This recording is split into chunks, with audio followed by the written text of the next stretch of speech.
Os heróis improváveis do futebol brasileiro estão a caminho do jogo da sua vida. Colômbia, aqui vamos nós! Mas com a pista à vista, o seu sonho chega a um final aterrador. Voltassem a funcionar, os motores voltassem a funcionar, então... Vetores pra pista. Eu fiquei tentando manter contato com eles. Eu perdi seu sinal de radar, você sumiu. Nós vamos conseguir. Vamos. Alerta geral.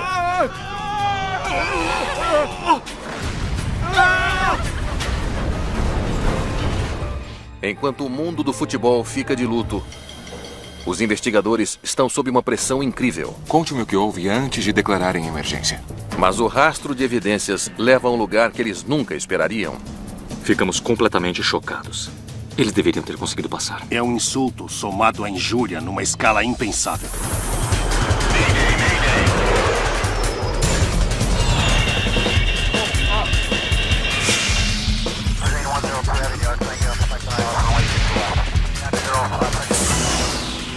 Mayday Desastres Aéreos.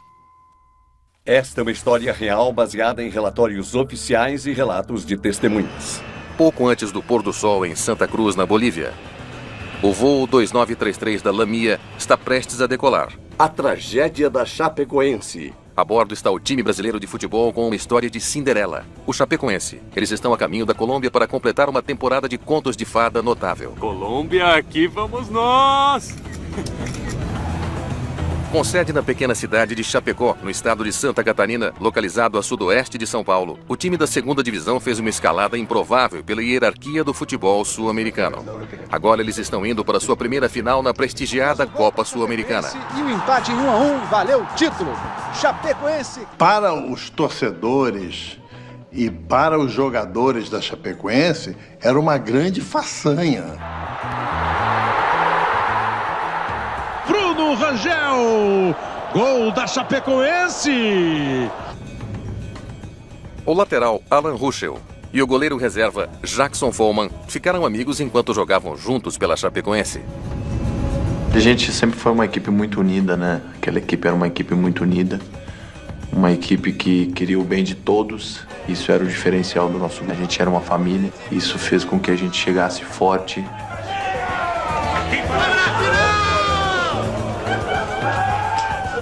O time contratou uma pequena companhia aérea boliviana chamada Lamia para levá-los para Medellín. B1, rodar. O avião parte de Santa Cruz, na Bolívia, às 18 horas e 18 minutos. Será uma viagem de 4 horas e meia e 2.500 quilômetros até Rio Negro, nos arredores de Medellín, na Colômbia, o local do jogo do campeonato. O comandante Miguel Quiroga e o copiloto Fernando Goitia são pilotos bolivianos veteranos, com mais de 6.000 horas de voo cada um. Recolher trem. Recolher trem. Uma jovem piloto boliviana, Cici Arias, está observando do assento extra. A tripulação está pilotando um jato regional Avro 146. O 146 sempre teve uma estrutura muito firme e um projeto muito bom. É um pouco mais caro de operar porque tem 4 motores, mas ele é muito confiável.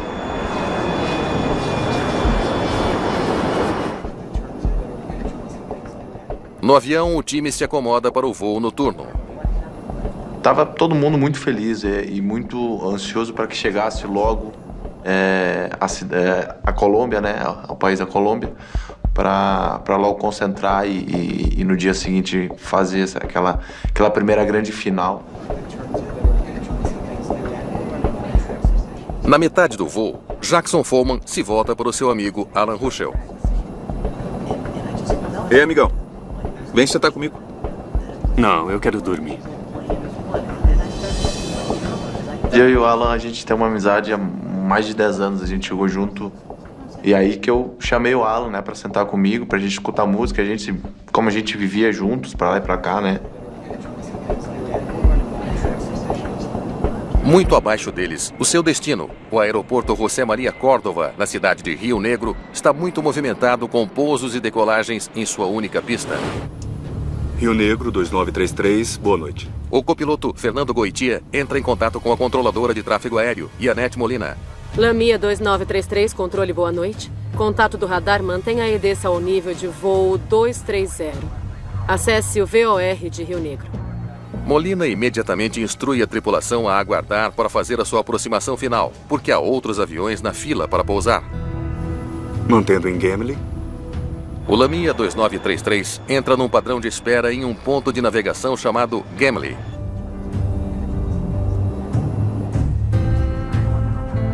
Alguns minutos depois, um pedido da cabine de comando do Lamia surpreende Molina.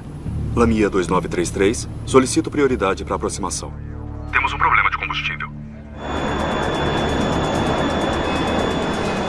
Disse que está solicitando prioridade para pouso e que tem um problema de combustível, correto? Afirmativo. Quando pede prioridade, está pedindo para que, se eles conseguirem encaixá-la, você possa pousar um pouco mais rápido. Mantenha o rumo atual e aguarde para continuar a sua descida.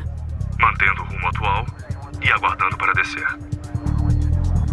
Para abrir espaço para o Lamia, Molina começa a redirecionar os outros aviões. Avianca 9771, preciso que inicie a sua aproximação. Prepare a tripulação para o pouso.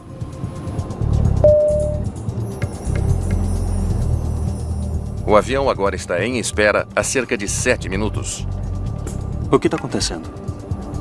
A gente vai pousar.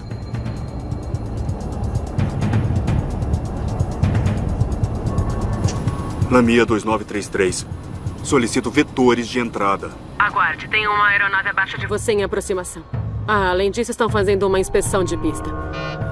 Mas a situação na cabine de comando, de repente, se tornou mais urgente. Temos uma emergência de combustível. É por isso que estou pedindo a aproximação final agora. Solicito descida imediata. O que é muito incomum também é declarar uma prioridade e então, 30 segundos depois, dizer que está sem combustível. Lamia 2933, vire à direita agora para iniciar a sua descida. Você tem tráfego 1,5 km abaixo. Quando você declara uma emergência, o Mar Vermelho se abre, então o mundo está concentrado em fazer o que você precisa para chegar ao aeroporto o mais rápido possível.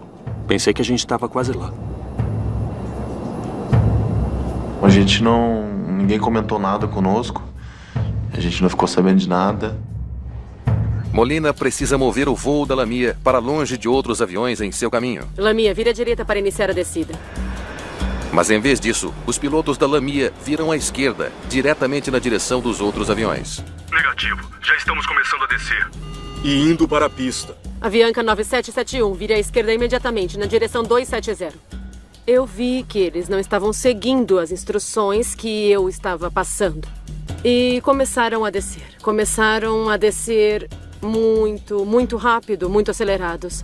Eles passaram muito perto de atingir uma aeronave da Avianca. Quando você começa a descer sem um espaço livre através do possível espaço aéreo designado a outras aeronaves, você está apostando que não vai atingir outra aeronave e que elas não vão atingir você. No avião, as luzes se apagam. Os motores ficam em silêncio.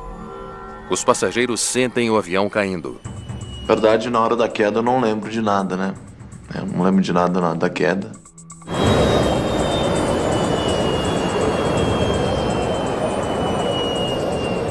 Eu lembro que eu rezava bastante pedindo para que logo as luzes voltassem a funcionar, os motores voltassem a funcionar. –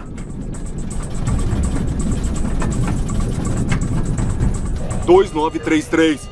Falha elétrica total. Sem combustível. A pista está livre. Bombeiros em prontidão. Fala que precisamos de vetores. Vetores. Vetores para a pista.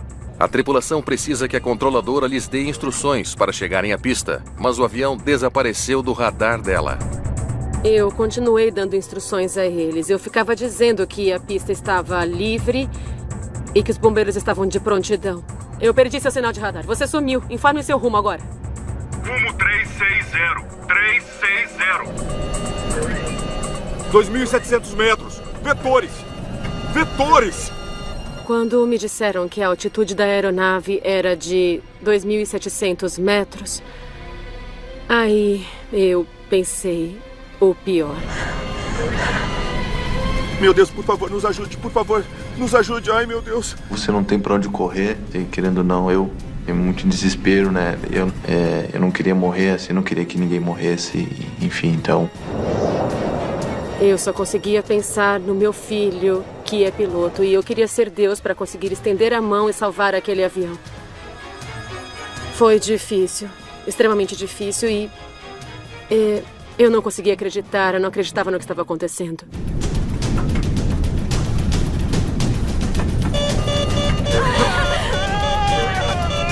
Ah!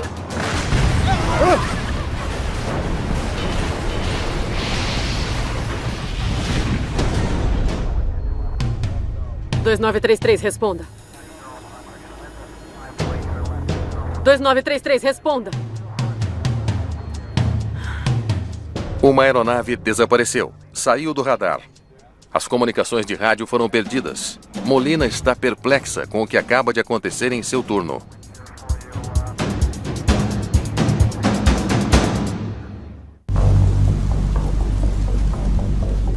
Jackson Follman, o goleiro da Chapecoense, sobreviveu ao acidente do voo 2933 da Lamia. Eu acabo acordando no meio da mata e... Eu não sei quanto tempo eu fico acordado também, não sei quanto tempo eu fico desacordado. Socorro! Socorro, por favor! Eu tô aqui! Eu também não via nada, tava muito escuro, não enxergava nada.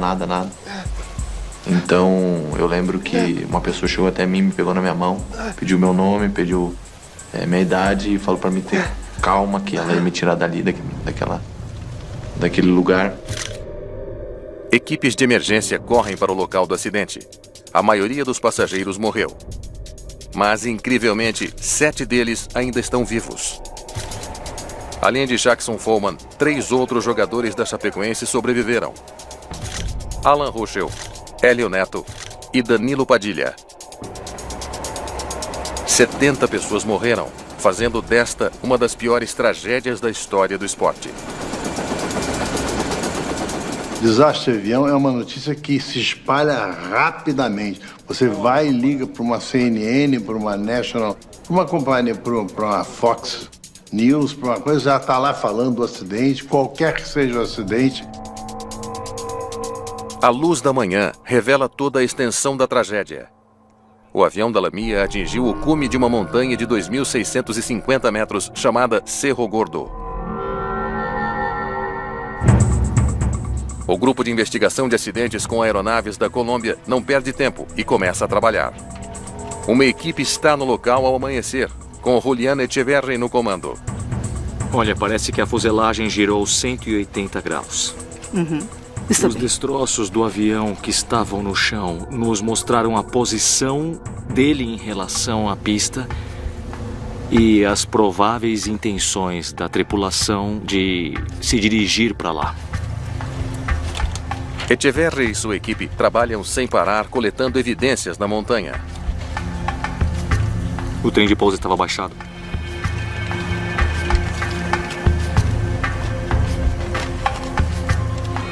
Veja, os flaps estão estendidos.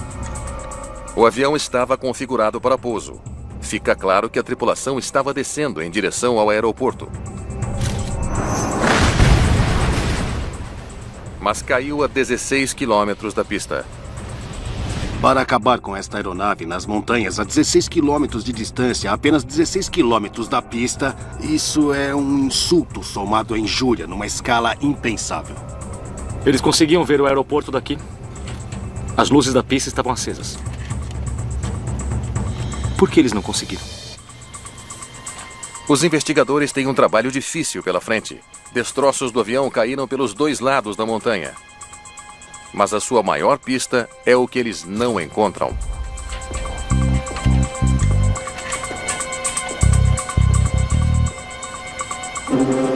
Sem marcas de queimado. Também sem cheiro de combustível. No local do acidente, havia um cheiro muito leve mesmo de combustível. Quando normalmente os aviões que se acidentam e que têm combustível a bordo, o cheiro fica muito mais penetrante.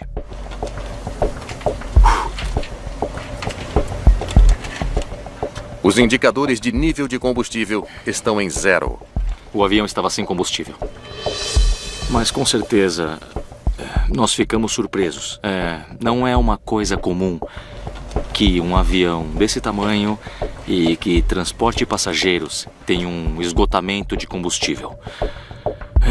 Foi uma situação atípica. Os investigadores ficam intrigados. Por que o avião ficou sem combustível? Foi um vazamento?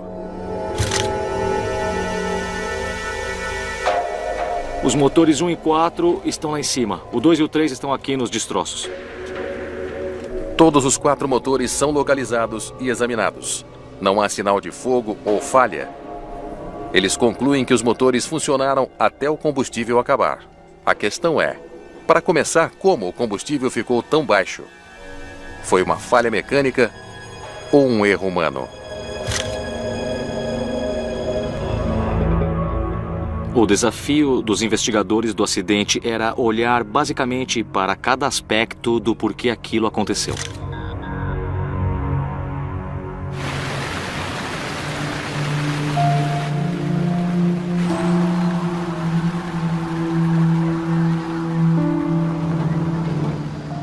Todo mundo do futebol está de luto.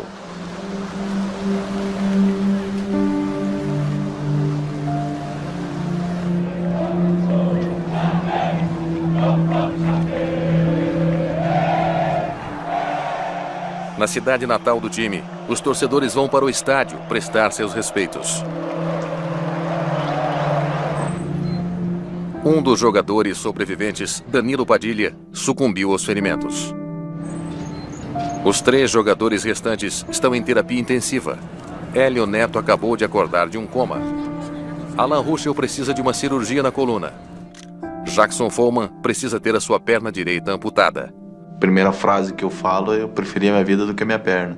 Agradeci muito a Deus pelo milagre da vida e sempre falo que o milagre que aconteceu conosco eu queria que acontecesse com todos, né? Que infelizmente acabaram partindo. Com toda a atenção voltada para o caso, os investigadores estavam pressionados. Bom, quando nós temos um acidente dessa magnitude e tudo que o cercou, é claro que houve muita pressão sobre os investigadores. A pressão só aumenta e os investigadores trabalham com afinco. Eu achei o outro. Eles esperam que os gravadores de voo os ajudem a entender por que o Lamia 2933 não conseguiu chegar ao aeroporto. Leve essas caixas pretas para o laboratório. Tanto o gravador de voz quanto o gravador de dados de voo parecem estar intactos, mas precisam ser enviados a um laboratório para serem processados antes que os investigadores possam analisá-los. Enquanto os gravadores de voo estão sendo analisados, os investigadores voltam sua atenção na última pessoa a falar com a tripulação do Lamia 2933, a controladora de tráfego aéreo. Obrigado por me encontrar. E Annette Molina. Mantenha o rumo atual e aguarde para continuar a sua descida. Em poucos dias, as gravações de suas comunicações com os pilotos circulam nas notícias e nas mídias sociais. Muitos a culpam pelo acidente. Inicie sua aproximação. A imprensa começou a divulgar notícias de que eu era responsável pelo acidente. Estava por todos os lados, nas redes sociais. Eu comecei a receber ameaças. E também havia pessoas ligando para o meu celular. Os investigadores precisam checar tudo o que ela fez. Tem sido muito difícil para mim. Conte-me o que houve antes de declararem a emergência. Havia outros aviões em espera? Sim, 3. Veja, eles estavam em um padrão de espera. Exatamente quando Lamia fez contato. Quando a tripulação da aeronave Lamia chegou naquele espaço aéreo, naquele momento já estava muito ocupado com outras aeronaves. E essa situação, evidentemente, afetou e diretamente atrasou a aproximação. O que fez quando disseram que tinha uma emergência de combustível? Mas isso é a parte estranha. Só me disseram que tinha uma emergência de combustível pouco antes da queda. Sem aviso algum. A demora para informá-la pôs Molina numa situação difícil. Os investigadores precisam saber como ela lidou com isso. Para descobrir, eles se voltam para as fitas de controle de tráfego aéreo, que registraram os últimos 18 minutos de comunicação entre Molina e a tripulação. Muito bem, vamos começar. Lamia 2933, controle, boa noite. Contato do radar, mantenha a EDES ao nível de voo 230. Acesse VOR de Rio Negro. Aguardando na Gimli. A tripulação não relatou nada. Eles simplesmente confirmaram que aguardavam para fazer a aproximação. Lamia 2933, solicito prioridade para aproximação. Temos um problema de combustível. Mesmo depois de relatar um problema de combustível, a tripulação não dá a Molina qualquer motivo para se preocupar. Disse que está solicitando prioridade para pouso e que tem um problema de combustível, correto? Afirmativo. A voz do copiloto com quem eu estava me comunicando foi sempre calma e nunca pareceu alterada, nem nada, totalmente relaxada. Tudo bem, aguarde, eu vou passar os vetores para aproximação. Eu estimo 7 minutos para iniciar a aproximação. Aguardaremos os vetores. Quando a tripulação foi instruída a ter que aguardar por mais 7 minutos para fazer a aproximação, neste momento eles também não relataram que a aeronave se encontrava em estado crítico. De quanto tempo precisa para iniciar a aproximação 2933? Apenas quando Molina indaga, a tripulação finalmente fala. Temos uma emergência de combustível. É por isso que estou pedindo a aproximação final agora. Solicito descida imediata. Pause. Eles declararam uma emergência de combustível 7 minutos depois de entrarem no padrão de espera. Por que esperar tanto? Quando uma aeronave fica sem combustível, tem uma indicação na cabine de esgotamento iminente através de uma luz. Essa situação deve ser declarada pela tripulação como Mayday, Mayday. Eles viraram para a esquerda aqui, em direção à pista. Virar à esquerda põe o voo 2933 no caminho de outros aviões em padrão de espera. Continue. Lamia 2933, vire à direita agora para iniciar a sua descida. Negativo, já estamos começando a descer. E nos dirigindo para a pista. Momentos depois, a tripulação informa que o avião perdeu a energia. 2933, falha elétrica total, sem combustível. Pare. Eles não explicaram a situação até ser muito tarde. Ela não pôde fazer nada. Os investigadores concluem que Molina fez o que pôde para ajudar o Lamia 2933 naqueles momentos estressantes antes da queda. Mas as gravações levantam outra questão. Tem uma coisa que eu não entendo. Os avisos de combustível deviam ter disparado antes do início da aproximação. Mas eles só declararam uma emergência aqui. Echeverri e sua equipe precisam saber por que os pilotos demoraram tanto para declarar uma emergência. O sistema de alerta de combustível do avião deu pane? Eles torcem para que o gravador de dados de voo tenha as respostas. Os investigadores estão prontos para analisar as informações do gravador de dados de voo do Lamia 2933. Vamos isolar a taxa de fluxo de combustível. Se houve um vazamento ou outro problema, deve aparecer. Muito bem, vamos lá.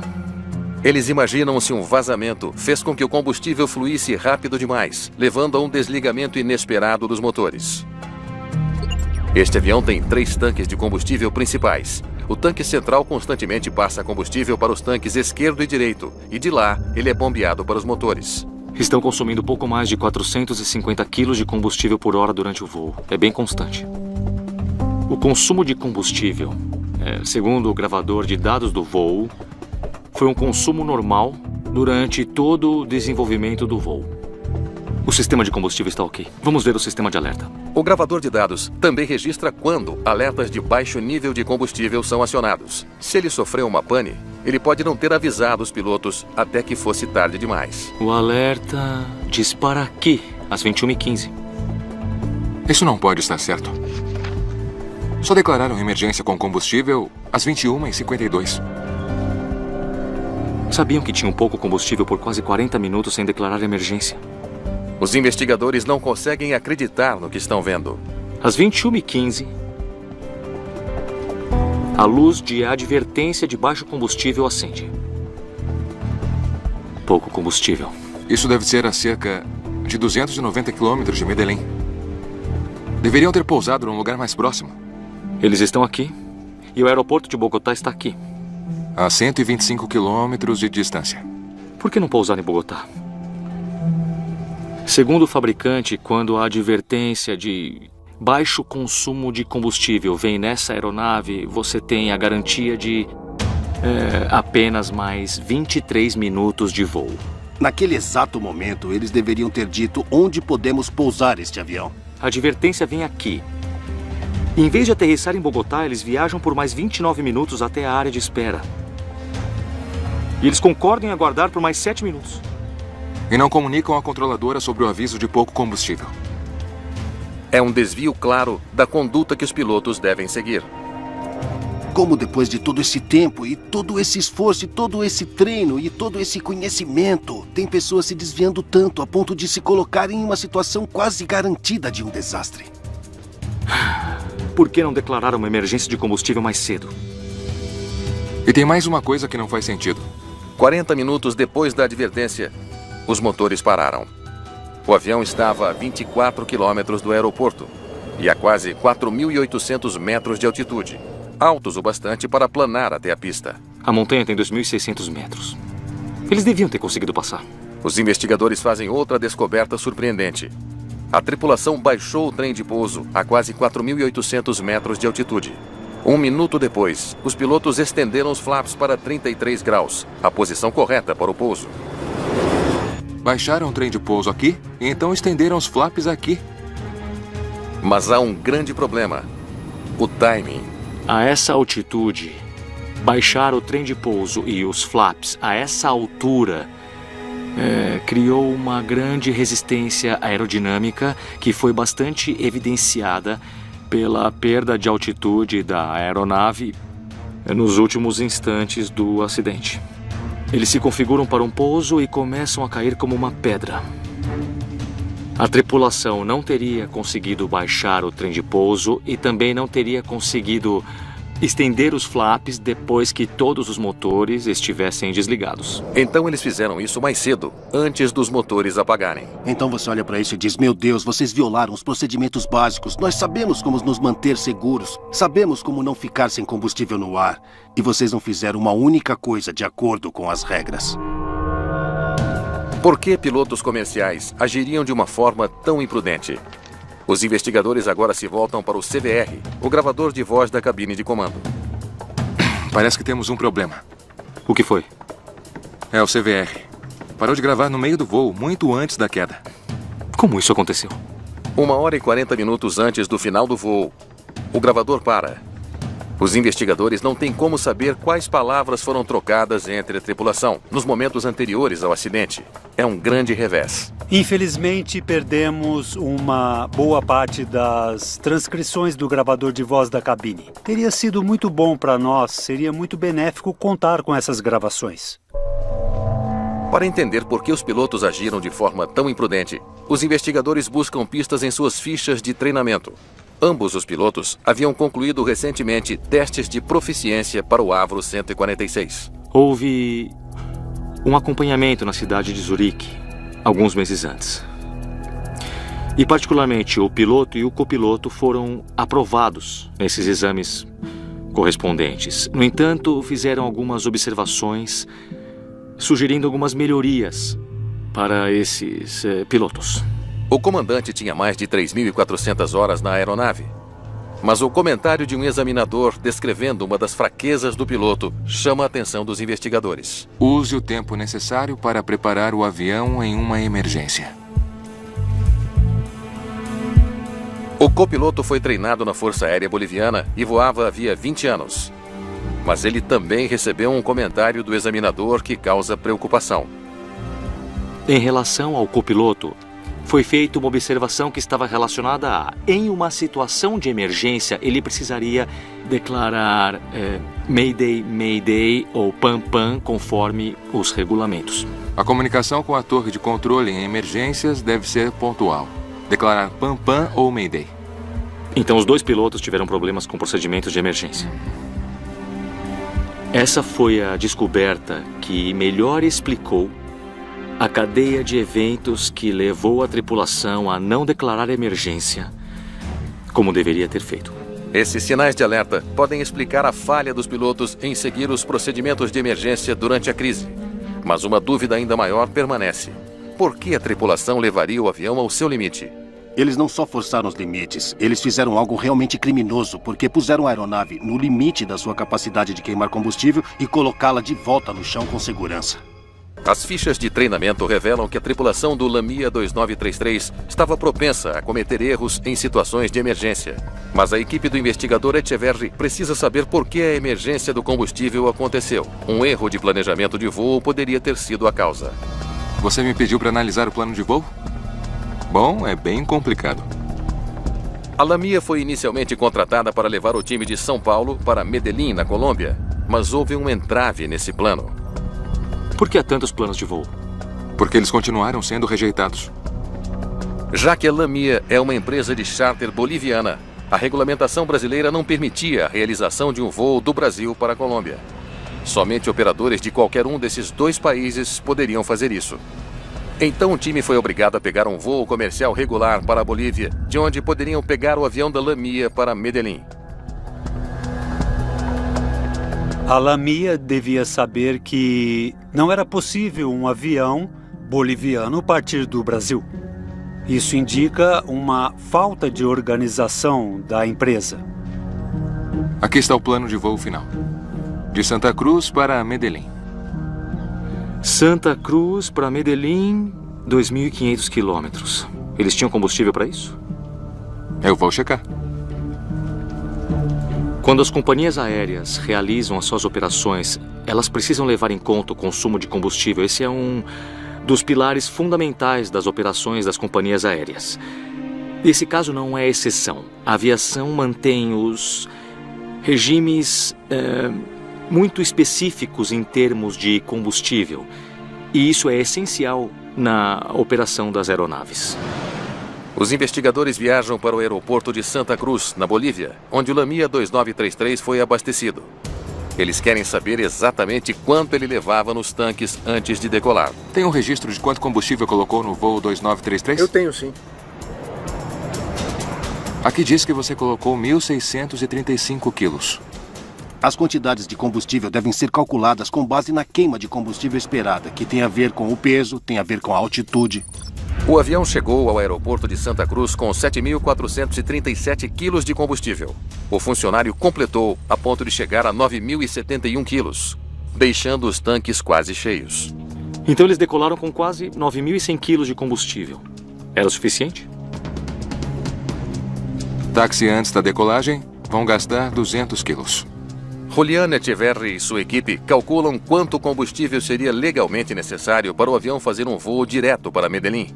Você tem que ter combustível suficiente para decolar, voar até seu destino e pousar. Você tem que ter combustível para descer, fazer uma aproximação e subir de novo. Aí você tem que ter combustível para voar para um destino alternativo e aguardar por 30 minutos, se for uma ilha remota, por mais tempo que isso. E então, para descer e pousar.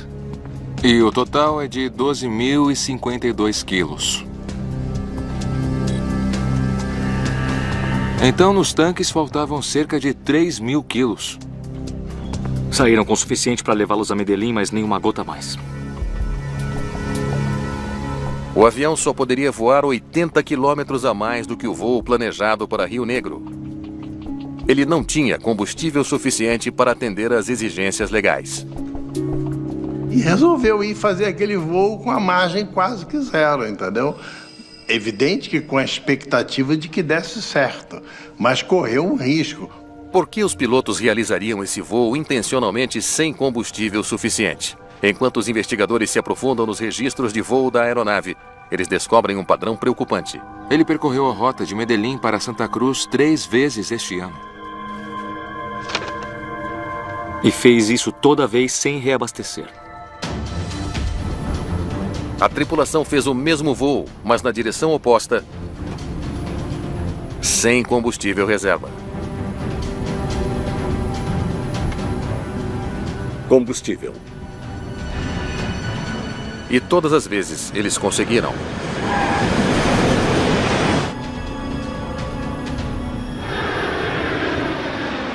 Isso os levou a cometer um erro de cálculo fatal sobre a quantidade de combustível necessária para chegar a Rio Negro. O consumo de combustível é um pouco menor, porque Rio Negro fica numa altitude maior.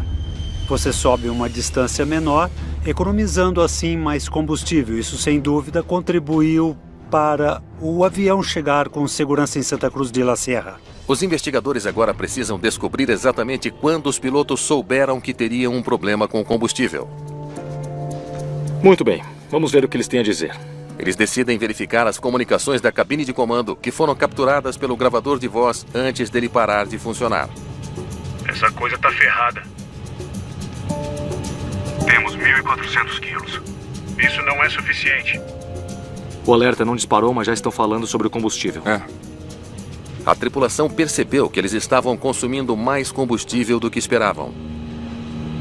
Quando escutamos as gravações, e é possível escutar claramente a tripulação, definitivamente ouvimos que estavam vendo que o consumo de combustível não seria suficiente para chegarem ao destino. Qual cidade vem logo antes de Bogotá? Letícia. Você acha que está em operação? Tem mais serviços disponíveis em Bogotá. Vamos direto para Bogotá. Você até consegue escutar várias declarações entre os dois, onde eles dizem que consideram Letícia, a cidade de Letícia, ao sul da Colômbia, Cali e Bogotá como alternativas possíveis para poder reabastecer o combustível. Então os investigadores ouvem por que mudaram o plano. Lamia 2933, você está em contato de radar, confirmando que a sua rota está autorizada. Prossiga para Rio Negro via Nirso. A torre de controle mudou a rota. Nos deram uma rota direta. O controlador oferece à tripulação uma rota mais direta para Rio Negro que o planejado, reduzindo o tempo de voo e o consumo de combustível. Era uma rota mais curta.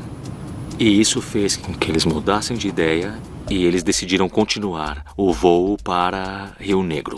Nós temos o suficiente para chegar até lá? A gente tem 1.400 quilos. Devemos continuar? Vamos. Eles vão tentar.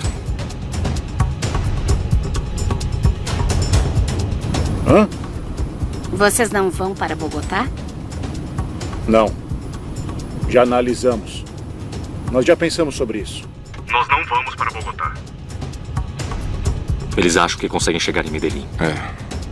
Eles ignoram Bogotá, que fica nas proximidades, e continuam com a ideia fixa e única de pousar em Medellín. É difícil para nós, como investigadores, entendermos essa decisão. Combustível. O acidente nunca teria acontecido se eles tivessem reabastecido em Bogotá.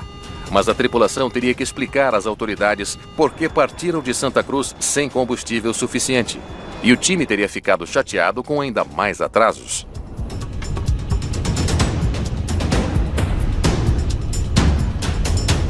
Os investigadores nunca saberão o que mais os pilotos conversaram, porque o gravador de voz da cabine então desliga. Nós imaginamos os motivos que levaram a parar de funcionar. Possíveis razões incluem um problema elétrico no sistema, ou talvez ele tenha sido desligado na cabine de comando. Não é uma falha simultânea da caixa em si a explicação mais provável, mas sim que algum ser humano não quis deixar registrado o que ele estava fazendo e ele desligou o disjuntor. Essa é a minha opinião. Mas uma questão ainda incomoda os investigadores. Por que os pilotos precisariam cobrir os seus rastros? Menos de 2 meses após o acidente, a Chapecoense joga uma partida com os jogadores emprestados de outros times. Eles jogam em casa diante de 20 mil torcedores emocionados.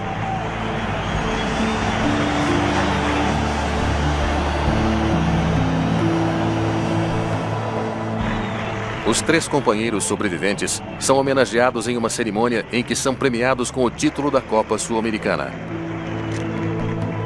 Jackson Follman orgulhosamente carrega o troféu, cercado por seus amigos mais próximos. Poder entrar dentro da arena e a torcida toda gritando meu nome, gritando o nome dos meninos também. Então isso foi uma emoção muito grande. É lógico que a gente queria que todos estivessem lá, né? E foi uma emoção muito grande, um momento que com certeza, sem sombra de dúvida, vai ficar marcado pro resto da vida na minha memória, no meu coração. Os sobreviventes ainda estão se recuperando. ainda vivendo com dor, mas passando pelo trauma juntos. Hoje é um dia que a gente precisa celebrar a vida, celebrar o futebol. E eu queria humildemente que todos pudessem dar uma salva de palmas àqueles irmãos que se foram. O Neto e o Alan são meus compadres, meus padrinhos de casamento, então a gente sabe da importância um para o outro, né? A gente sabe da importância que é um conselho de um para o outro, e todos os dias eu tô com os dois, porque a gente sabe que a gente precisa um do outro. Enquanto isso, na Bolívia, os promotores acusam o coproprietário da empresa, Vargas Gamboa, de homicídio culposo. E as autoridades de aviação suspenderam a licença de operação da Lamia. Descobriu-se que um dos outros proprietários era o comandante Miguel Quiroga. Ele não era apenas um piloto, ele tinha uma participação financeira na empresa. Ele apostou dezenas de vidas só para economizar dinheiro com combustível? Quando você tem alguém que está pilotando o avião e é responsável pelo avião e também é coproprietário e sabe da situação financeira, você tem um conflito de interesses aí. Vários meses depois, a equipe de Echeverri consegue arquivos da Lamia. É um baú do tesouro de informações.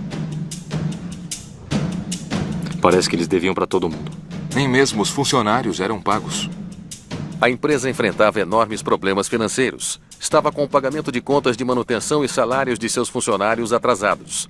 2 de seus aviões não podiam voar. O avião do acidente era o único que estava voando. Quando você tem uma operadora menor e você faz uma auditoria, ou alguém faz, e eles encontram todas essas contas sem pagar e todas essas dificuldades financeiras, sério, o que você precisa fazer não é permitir que voe, porque praticamente não tem jeito de continuar a operar com o nível de segurança que o público espera. E o motivo é porque eles não têm como pagar por isso. Então, por que permitiram que a Lamia voasse? Havia deficiências na autoridade da aviação civil da Bolívia. Existia uma supervisão inadequada de tudo que era relacionado à operação dessa companhia. O relatório final atribui o acidente a planejamento e execução inadequados do voo e não cumprimento dos requisitos de abastecimento adequados. Eu acho que a tripulação sabia que eles estavam fazendo algo ilegal, que carregava níveis de combustível abaixo do necessário desde o início daquele voo. Esta é uma parte muito triste e bastante infeliz do acidente. O relatório final também diz ao mundo que Yanette Molina não foi a responsável pelo acidente. A sua reputação foi restaurada. Depois que o relatório final saiu, eu me senti mais tranquila, porque eu me sinto mais confortável e eu posso respirar com facilidade depois de todos esses problemas.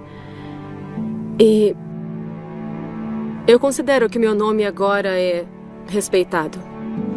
Alan Ruschel voltou a jogar com seus novos companheiros da Chapecoense em agosto de 2017. Hélio Neto recuperou-se de seus ferimentos e agora voltou aos treinos. E Jackson Follman já está andando de novo com uma perna artificial. Mas a dor e as memórias daquela noite permanecem. Eu quero que as pessoas olhem pra gente e acima de tudo, elas lembram de quem partiu. Elas lembram daquelas pessoas, aqueles guerreiros que lutaram até o fim. A gente sempre fala que a gente quer honrar da melhor maneira possível aqueles que infelizmente partiram naquela noite.